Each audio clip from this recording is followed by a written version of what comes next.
Olá! Quase todo mundo já ouviu falar do livro Os 7 Hábitos das Pessoas Altamente Eficazes, né?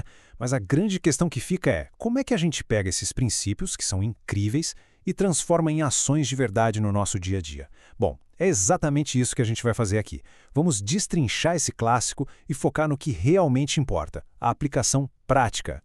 Para começar, vamos pensar nessa frase aqui, ela é bem forte. Ela mostra que tanto o sucesso quanto o fracasso não são coisas que acontecem do nada, por acaso. Eles são, na verdade, o resultado de coisinhas que a gente repete dia após dia. Pensa bem, um projeto que dá super certo ou um relacionamento que se desgasta. Raramente isso acontece da noite para o dia, né? São os nossos hábitos que vão construindo ou destruindo os nossos resultados.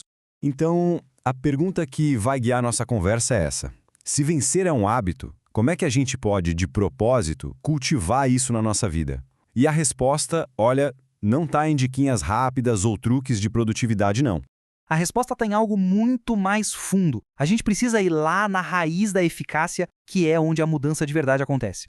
Essa metáfora da árvore é simplesmente perfeita. Muitas vezes, a gente fica tentando consertar os frutos, sabe? Aqueles resultados que a gente não gosta, tipo a baixa produtividade ou os conflitos. Mas o verdadeiro problema está lá nas raízes, nas nossas crenças, no jeito que a gente enxerga o mundo. Tentar mudar o resultado sem mudar a mentalidade por trás é como tentar colar uma maçã bonita numa árvore que está doente. Simplesmente não funciona. E aqui a gente vê duas maneiras de encarar a vida. A abordagem de fora para dentro é aquela de culpar o trânsito pelo atraso, o chefe pela falta de motivação, sabe como é?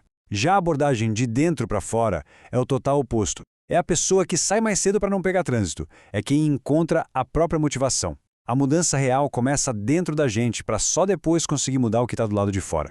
A palavra-chave para essa mudança na raiz é paradigma. Não é só o que a gente vê, mas como a gente interpreta o que está vendo. É como se fosse o nosso mapa mental, aquele que a gente usa para navegar pela vida. Se o mapa está errado, não adianta correr mais rápido, né? Para mudar os resultados, primeiro a gente precisa ajustar o mapa. Certo, então por onde a gente começa essa jornada de dentro para fora? Bom, o primeiro campo de batalha é interno. É o que o autor chama de vitória interna. O ponto aqui é bem simples. Antes de conseguir trabalhar bem com os outros, a gente precisa primeiro dar conta de gerenciar a si mesmo. É sobre cumprir as promessas que a gente faz para nós mesmos, sabe? É sair de uma postura de dependência para uma de autoconfiança, de independência. E essa tal de vitória interna é construída em cima de 3 hábitos que são a base de tudo. Primeiro, ser proativo, que é basicamente assumir a responsabilidade. Segundo, começar com o objetivo na mente, ou seja, saber para onde se está indo. E terceiro, fazer primeiro o mais importante, que é ter disciplina para executar o que foi planejado. E olha que legal como o primeiro hábito funciona na prática. Pensa em 2 círculos. Quem é reativo foca a energia no círculo de preocupações, coisas que não dá para controlar, tipo o tempo, a economia. Já quem é proativo foca no círculo de influência, naquilo que pode sim fazer alguma coisa. Uma simples troca de eu tenho que fazer isso para eu escolho fazer isso já muda completamente a perspectiva e o poder pessoal. É uma virada de chave. Essa frase aqui resume tudo. Ser proativo não significa ser agressivo. Significa entender que a gente tem a liberdade de escolher nossa resposta em qualquer situação. Essa habilidade de responder é a essência da responsabilidade e o alicerce para todos os outros hábitos. Ok, depois que a gente conquista essa maestria sobre nós mesmos, aí sim estamos prontos para o próximo estágio. A vitória em público, que é sobre como a gente interage com os outros de forma eficaz. Mas, atenção, tem um ponto crucial aqui. Colaboração de verdade ou interdependência não é a mesma coisa que dependência. É uma escolha que pessoas autossuficientes fazem. Tentar criar um trabalho em equipe incrível, sem que as pessoas tenham autodisciplina, é como construir um prédio sem fundação. Não se sustenta. A vitória interna precisa vir primeiro. E essa vitória em público se apoia em outros 3 hábitos importantíssimos. Primeiro, o pense ganha-ganha, que é buscar soluções boas para todo mundo, em vez de ver a vida como uma competição. Depois, procure primeiro compreender para depois ser compreendido, que é um convite para a gente ouvir de verdade antes de sair falando. E, finalmente, crie sinergia, que é quando a mágica da colaboração acontece e o resultado é maior do que a soma das partes. Mas beleza, como é que a gente mantém todos esses hábitos funcionando no longo prazo? Isso nos leva ao hábito que sustenta todos os outros. O hábito 7 é o nosso compromisso com a melhoria contínua. Pensa só num lenhador que está tão ocupado cortando árvores que nunca para afiar o machado. Daqui a pouco, ele não vai conseguir cortar mais nada. Pois é, nós somos um instrumento e a gente precisa de manutenção constante.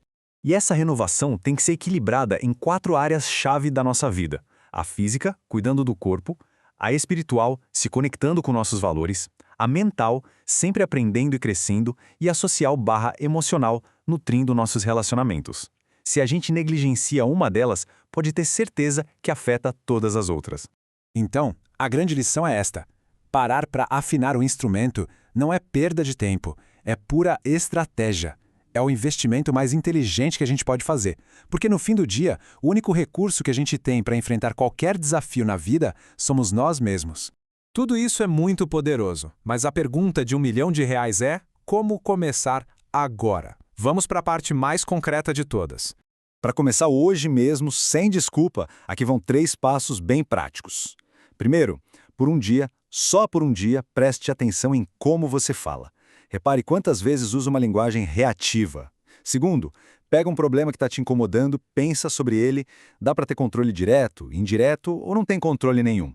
E terceiro, o mais importante, dedique 100% da sua energia naquilo que está dentro do seu círculo de influência. E para fechar, fica esta reflexão. Não é para amanhã ou para a semana que vem, mas para hoje.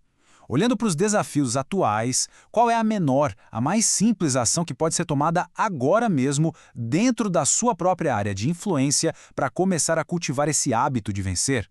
A resposta para essa pergunta, bom, ela é o começo de uma jornada totalmente nova.